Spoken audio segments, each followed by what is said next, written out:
नमस्कार दोस्तों, मैं हूं तुकेश कुमार वर्मा और आप मेरे साथ देख रहे हैं सीजी व्यापम एस्पिरेंट का ये यूट्यूब चैनल। दोस्तों, हम छत्तीसगढ़ के पर्यटन स्थल के बारे में हमारे वीडियो में हम चर्चा कर रहे हैं, जिसका पार्ट 1 हमने पिछला वीडियो में देखा और आप सबको वह वीडियो बहुत पसंद आया। काफ़ी लोगों ने लाइक किया, सब्सक्राइब किया हमारे चैनल को, तो सबका बहुत बहुत धन्यवाद। दोस्तों, उम्मीद करता हूँ कि ये वीडियो सीरीज़ आपको ऐसे ही पसंद आएगा। बस आपसे एक उम्मीद रहता है कि आप वीडियो को जब देखते हैं तो केवल देखकर ऐसा ही ना छोड़ दिया करें, एक लाइक कर दिया करें, क्योंकि इसको बनाने में बहुत मेहनत लगता है, समय लगता है, पढ़ना पड़ता है। पढ़ने के बाद उस कंटेंट को छांटना पड़ता है, सोचना पड़ता है, समझना पड़ता है कि क्या कुछ आपके लिए इम्पोर्टेंट हो सकता है। उसके बाद इसको सेल्फ स्टडी करके प्रिपेयर करना पड़ता है, फिर तब जाके ये वीडियो आपके लिए आता है।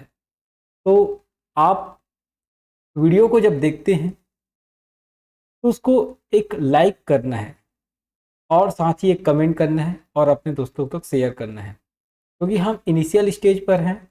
आपकी सपोर्ट की आवश्यकता है। जितना आप सपोर्ट दिखाएंगे हमारा हौसला भी बढ़ेगा और हम बहुत अच्छे से आपके लिए कंटेंट लेकर आ पाएंगे। कुछ सूचना आपके लिए मैं आज लेकर आया हूँ।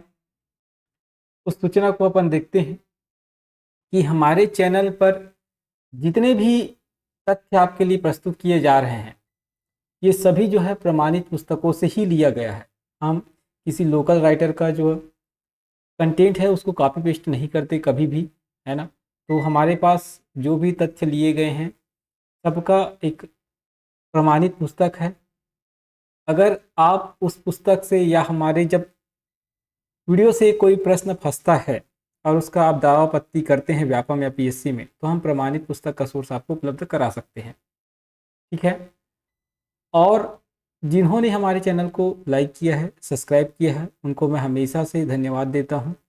अगर आप पीडीएफ प्राप्त करना चाहते हैं, जो भी कंटेंट आपको पढ़ाया जा रहा है उसका, तो आप हमारे व्हाट्सएप नंबर पर संपर्क करके निःशुल्क पीडीएफ प्राप्त कर सकते हैं। लेकिन उसके लिए एक शर्त है, जिसने भी चैनल को सब्सक्राइब किया होगा और साथ ही जिस वीडियो का आपको पीडीएफ चाहिए उसको आपको लाइक करना पड़ेगा, कमेंट करना पड़ेगा, तभी जो है आपको इसका पीडीएफ मिलेगा। और वो भी 24 घंटे के अंदर। तुरंत आपको पीडीएफ नहीं मिल पाएगा, क्योंकि बहुत सारे स्टूडेंट का मैसेज आते रहते हैं, ठीक है। तो ये रहा आपके लिए सूचना, ठीक है। चलिए, आज के हम महत्वपूर्ण जो पर्यटन स्थल है उसको देखते हैं। तो हम जो है जांजगीर चांपा के जो पर्यटन स्थल हमारे पास बचे हुए हैं उसको आज कंप्लीट करते हैं। तो सबसे पहले हम बात करेंगे ऋषभ तीर्थ के बारे में, है ना। ऋषभ तीर्थ के बारे में आप सुने होंगे, जानते होंगे और पढ़ाई भी किए होंगे हमारे छत्तीसगढ़ में। तो ऋषभ तीर्थ के बारे में अगर मैं बात करूं तो इसे गुंजी के नाम से भी लोग पुकारते हैं, ठीक है। किस नाम से जानते हैं? गुंजी के नाम से लोग जानते हैं इसको। पहाड़ों के बीच ये स्थित जल का एक गहरा कुंड है जिसे दमोदर कहते हैं, याद रखना। जो गुंजी है ना वो पहाड़ पर है, और पहाड़ है ना जो स्थान है ऋषभ तीर्थ है, और वहाँ एक पहाड़ है जिसपे एक गहरा कुंड है जिसको दमोदर कहते हैं, ठीक है। और यहीं से एक शिलालेख प्राप्त हुआ है जिसके आधार पर सिद्ध होता है कि यह प्राचीन ऋषभ तीर्थ है ना। वो जो शिलालेख मिला है उसी के आधार पर ये बात पता चलती है कि इसका प्राचीन नाम क्या है, ऋषभ तीर्थ है, ठीक है। अगर हम बात करें तो इसकी जो चर्चा है ना महाभारत के वन पर्व में होती है, याद रखना। इसकी चर्चा कहाँ होती है? तो महाभारत के वन पर्व में, ठीक है। और यहाँ जैन धर्म के प्रमुख तीर्थंकर ऋषभ देव की प्रतिमा स्थापित है, याद रखेंगे। जो ऋषभ देव है जैन धर्म के प्रथम गुरु हुए, समझो, जिसको तीर्थंकर के नाम से जाना जाता है, और वही जो है इसकी प्रतिमा जो है प्राप्त हुई है। साथ ही दोस्तों हमको ऋषभ तीर्थ से पंचवटी, जटायु आश्रम और रेनखोल अर्थात रावण की गुफा, है ना, जहाँ पास रावण ने माता सीता का हरण किया था, इसकी जानकारी जो है हमको होती है, याद रखेंगे। जो पहाड़ है ना वहीं से, ठीक है। चलिए देखो, ये आपको डायग्राम दिख रहा होगा, ये है जटायु शिला, ठीक है। जटायु शिला जहाँ रावण ने माता सीता का हरण किया था, और जटायु जब आए थे और उन्होंने रावण के साथ युद्ध किया था। आप रामायण पढ़े होंगे, सुने होंगे, देखे होंगे, तो आपको पता है कि जटायु आके रावण से युद्ध करता है। सबसे पहले जटायु युद्ध करते हैं, है ना। तो जटायु युद्ध करता है, तो इसी स्थान पर वो गिरे रहते हैं, तो ये इसको जटायु शिला के नाम से जाना जाता है, जहाँ पर जटायु आश्रम है। ठीक है, इसको जटायु शिला कहते हैं। चलिए अगले हम पर्यटन स्थल के बारे में बात करते हैं जांजगीर चांपा के। तो दलहा पहाड़, दलहा पहाड़ को आप याद रखेंगे। दलहा पहाड़ के अंतर्गत आप याद रखेंगे जांजगीर चांपा के ये अकलतरा नगर से उत्तर दिशा में विद्यमान है, जिसको सिंदूरगिरी सिंघुलगिरी के नाम से भी जाना जाता है। दलहा पहाड़ किस नाम से जाना जाता है, याद रखेंगे, दलहा पहाड़ को ही सिंदूरगिरी या सिंघुलगिरी पहाड़ भी कहते हैं। तो आप कभी कंफ्यूजन ना में मत पड़ना अगर दलहा पहाड़ को सिंदूरगिरी नाम से दे दिया जाए तो। ठीक है, याद रखना दलहा पहाड़ में ना माँ भगवती विश्वेश्वरी का मंदिर है। याद रखेंगे किसकी मंदिर है, विश्वेश्वरी का मंदिर है। और इसी विश्वेश्वरी की मंदिर की में ना जो प्रतिमा है वो छिन्न मस्ता है, अर्थात उसकी जो प्रतिमा है उसमें सिर नहीं है, सिर विहीन प्रतिमा है। ठीक है, शाक्त तंत्र के अनुसार शिव की यह 5वीं महाविद्या है। याद रखेंगे शिव की 5वीं महाविद्या है। और जन मान्यता के अनुसार वानर की सेना एवं दलदली भूमि के कारण इस नाम को क्या कहा गया, दलहा पहाड़ कहा गया है। याद रखेंगे, ठीक है। लोगों की मान्यता है कि यहाँ प्रभु श्री राम के साथ चलने वाले जो वानर थे उसकी सेना यहाँ निवास करती थी। साथ ही कुछ जन मान्यता है कि दलदली भूमि ये जो जगह थी दलहा पहाड़, वो दलदली भूमि वाली जगह थी। ठीक है, इस कारण इसको क्या कहा गया, दलहा पहाड़ कहा गया है। ठीक है, और याद रखेंगे दलहा पहाड़ में नाग पंचमी के अवसर पर प्रतिवर्ष मेले का आयोजन होता है, जो बहुत भव्य होता है। ठीक है, आप सुने भी होंगे, पढ़े भी होंगे। ठीक है, चलिए अब याद रखेंगे जो दलहा पहाड़ के जो क्षेत्र है ना, वहाँ पर शाही नाला के पास एक शिव का मंदिर है। श्रावण के महीने में जो भक्त हैं वो शिवरी नारायण से पानी लेकर आते हैं, जल लेकर आते हैं, और ये पर शाही नाला के पास जो शिव मंदिर है वहाँ आकर अभिषेक करते हैं। ठीक है, उस मंदिर को हम दलहा देव पातालेश्वर मंदिर के रूप में जानते हैं। याद रखेंगे दलहा देव पातालेश्वर मंदिर कहते हैं, एक्चुअली उसको पातालेश्वर मंदिर के नाम से जानते हैं। ठीक है, आपको डायग्राम दिख रहा होगा, फोटो दिख रहा होगा, ये है पातालेश्वर मंदिर। ठीक है, फोटो में आप देख पा रहे होंगे, ये है पातालेश्वर मंदिर। ठीक, चलिए अगला पर्यटन स्थल देखते हैं जांजगीर चांपा के ही। ये है आपका जो विश्वेश्वरी माता का जो मंदिर आपको बताया मैं, है ना। सरबपुरी, गुप्तवंशी और कलचुरी कालीन युगों में इस पर्वत का जो दलहा पर्वत है इसका विशेष महत्व है। याद रखेंगे, ठीक है। यही विश्वेश्वरी मंदिर है दलहा पहाड़ में, और इसी को महाशक्ति भगवती त्रिपुर सुंदरी के रूप में मान्यता प्राप्त थी। याद रखेंगे, अब लोग इसको ना जो विश्वेश्वरी माता का मंदिर है उसको हिंगलाज माई के नाम से पुकारते हैं। याद रखेंगे, इसी विश्वेश्वरी माता के मंदिर को हिंगलाज माई के नाम से पुकारते हैं, और इसे उनके सिंदूर पीठ के रूप में पूजते हैं। याद रखेंगे, सिंदूर पीठ के रूप में पूजते हैं। मान्यता है कि जो माता सती है, ठीक है, उनका सिंदूर यहीं पास गिरा था, ऐसा लोगों की मान्यता है। ठीक है, इसको हिंगलाज माता के नाम से जानते हैं, इसी को विश्वेश्वरी माता का मंदिर भी कहते हैं। याद रखेंगे, ठीक। चलिए अब दुर्ग जिला के पर्यटन स्थल देखते हैं। तो सबसे पहले आता है मैत्री बाग, आप जानते होंगे। ठीक है, रूस और हमारे इंडिया के जो सहयोग से सबसे पहला अगर हम बात करें संयंत्र यहाँ स्थापित हुआ था, है ना, जिसको हम बीएसपी के नाम से जानते हैं, भिलाई स्टील प्लांट के नाम से जानते हैं। ठीक है, तो उसी की याद में मैत्री बाग, है ना, भिलाई मैत्री बाग की स्थापना हुई थी। ठीक है, तो बहुत अच्छे से जानते हैं। तो आप यहाँ गए भी होंगे, जब भी डूंगरगढ़ से लोग आते हैं तो प्राय यहाँ जाते हैं। ठीक है, वैसे आप सभी देख चुके हैं तो इस कारण अब उतना नहीं, पहले बहुत ये फेमस था। ठीक, अगर हम बात करें अब नवागढ़ का, दुर्ग जिले के एक स्थान है नवागढ़। नवागढ़ के बारे में कुछ बातें हम देखते हैं। तो नवागढ़ में अब बात करेंगे बेमेतरा जिला। ठीक है, बेमेतरा जिला में स्थित है ये नवागढ़। याद रखेंगे, वैसे तो मैं दुर्ग जिला का बता रहा हूँ, लेकिन ये उस समय की बात है जब दोनों कंबाइन था। ठीक है, अभी ये बेमेतरा जिला में आता है। याद रखेंगे, ठीक है। अब दुर्ग जिला में केवल इसी को याद रख लें, मैत्री बाग को। ठीक है, इसके अलावा और भी स्थान है, आगे देखेंगे, लेकिन उस समय जो नवागढ़ था वो दुर्ग जिला में आता था। ठीक है, अब ये बेमेतरा जिला के अंतर्गत आ गया, तो इसको आप बेमेतरा में याद रख सकते हैं। तो नवागढ़ के बारे में याद रखेंगे, ये गौड़ राजाओं की राजधानी थी, याद रखेंगे।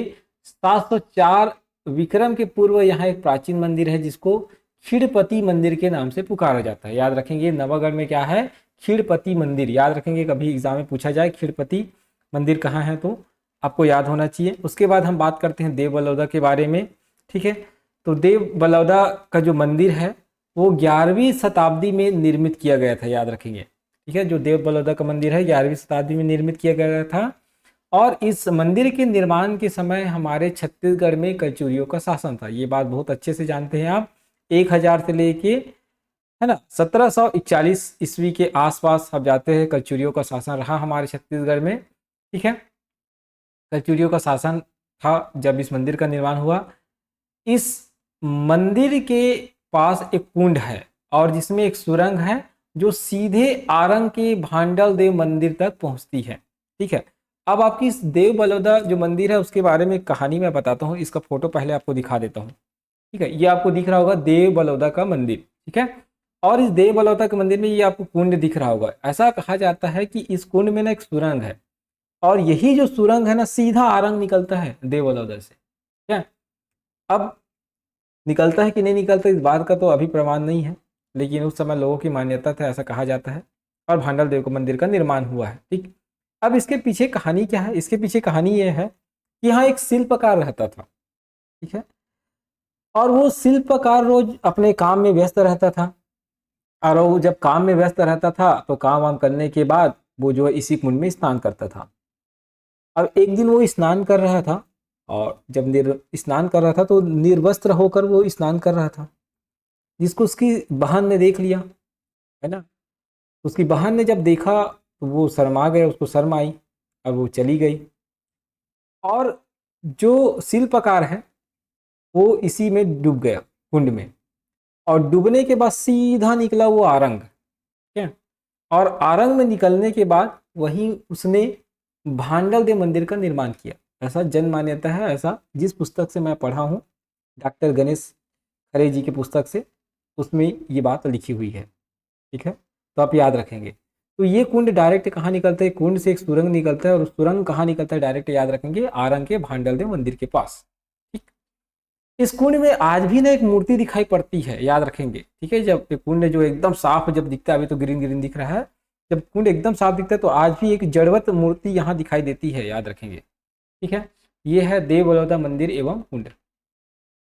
चलिए आगे देखते हैं। दुर्ग का नकपुरा बहुत फेमस है ना। नकपुरा अगर आप गए होंगे, कुम्हारी के पास, है ना, भिलाई चरौदा कुम्हारी के पास आपको मंदिर दिखता है, जैन मंदिर, ठीक है। इसके बारे में कुछ बातें जानते हैं।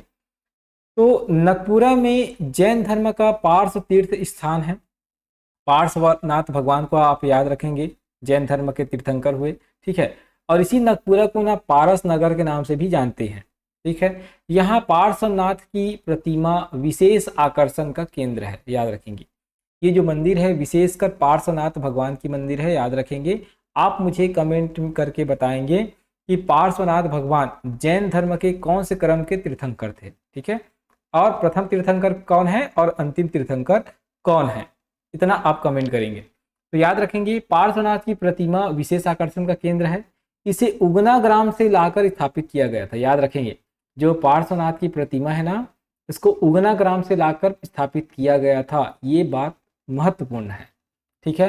ये आपने नहीं पढ़ा होगा, बहुत लोगों ने नहीं पढ़ा होगा, और कोई लोग अगर जो पुस्तक स्टैंडर्ड बुक पढ़े हैं, प्रमाणित पुस्तक, वो उन्होंने तो पढ़ा होगा। बाकी मोस्टली स्टूडेंट क्या करते हैं, लोकल पब्लिशर का बुक पढ़ते हैं, इस कारण उनको पता नहीं होता। तो आपको मैं बता रहा हूँ, तो ये आपके लिए इंपॉर्टेंट फैक्ट है। उगना ग्राम से लाकर इस प्रतिमा को यहाँ स्थापित किया गया था। कलचुरी वंश के शंकरगण के पौत्र, है ना, याद रखेंगे, कलचुरी वंश के शंकरगण के पौत्र गजसिंह ने 919 ईस्वी के आसपास अपने राज्य में पार्श्वनाथ की 108 प्रतिमा स्थापित करने का संकल्प लिया था, जिसमें से नकपुरा भी एक है, याद रखेंगे। और इस नकपुरा में जो मूर्ति स्थापित है वो उगना ग्राम से लाया गया है, ठीक है। इस मंदिर में प्राकृतिक औषधालय के साथ साथ जैन विश्वविद्यालय भी प्रारंभ किया जा चुका है, और इस मंदिर में जो है 24 तीर्थंकर की प्रतिमाएं स्थापित है। आप जाकर जब देखेंगे, ठीक है, व्हाइट कलर का दिखता है, भिलाई चरौदा मार्ग में जब जाएंगे तो वह 24 तीर्थंकर का प्रतिमा जो है स्थापित है, याद रखेंगे। चलिए अब बालोद जिला के कुछ पर्यटन स्थल देखते हैं, ठीक है, जिसमें नवागढ़ को आप याद रखेंगे इसी में। वो अच्छा बालोद वो बेमेतरा जिला में आते हैं, ये बालोद जिला का देखते हैं, ठीक है। चलिए तो तांदुला, सबसे पहले बालोद जिला में हम याद रखते हैं तांदुला डैम, है ना, तांदुला बांध आप जानते होंगे, पढ़े भी होंगे। दूसरा है इसमें याद रखें पर्यटन स्थल बालोद का किला, है ना, जो बालोद किला का है वो। तो इसमें केवल आपको गेट बस दिखाई देता है आप किला में, ठीक है, आपको यहाँ डायग्राम दिख रहा होगा, यहाँ गेट आपको दिखाई दे रहा है, ठीक है, याद रखेंगे। तो इसके बारे में कुछ बातें जानते हैं कि ये किसका किला है, किसका गेट है, ठीक है। तो बालोद में 11वीं शताब्दी में निर्मित गोंडवाना राजवंश का किला है ये, ठीक है, किसका, गोंडवाना राजवंश का किला है, जिसको बाला शाह ने बनवाया था, याद रखेंगे, बाला शाह ने बनवाया था। उसी के आधार पर इस स्थान का नाम बालोद पड़ा, ठीक है। बाला शाह ने इस किले का निर्माण कराया और उन्हीं के नाम पर जो है बालोद पड़ा है। किले के प्रवेश द्वार पर सैनिक तथा हाथी की विशाल प्रतिमाएं बनाई गई है, ठीक है, आप जब जाएंगे तो आपको स्पष्ट रूप से नजर आएगा ये। उसके अलावा याद रखेंगे आप, यहाँ माँ गंगा मंदिर है झलमला बालोद में। इसके अलावा अंगार माता का मंदिर है, ठीक है, अंगार मोती मंदिर है बालोद में। इसके अलावा याद रखेंगे सिया देवी का मंदिर है। तो इतना जो है बालोद का पर्यटन स्थल है। इसके अलावा और भी हो सकते हैं जिसको अपन जो है और देखेंगे, ठीक है, याद रखेंगे। चलिए अब धमतरी जिला के कुछ पर्यटन स्थल देखते हैं। तो धमतरी जिला के बारे में कुछ बातें याद रखते हैं।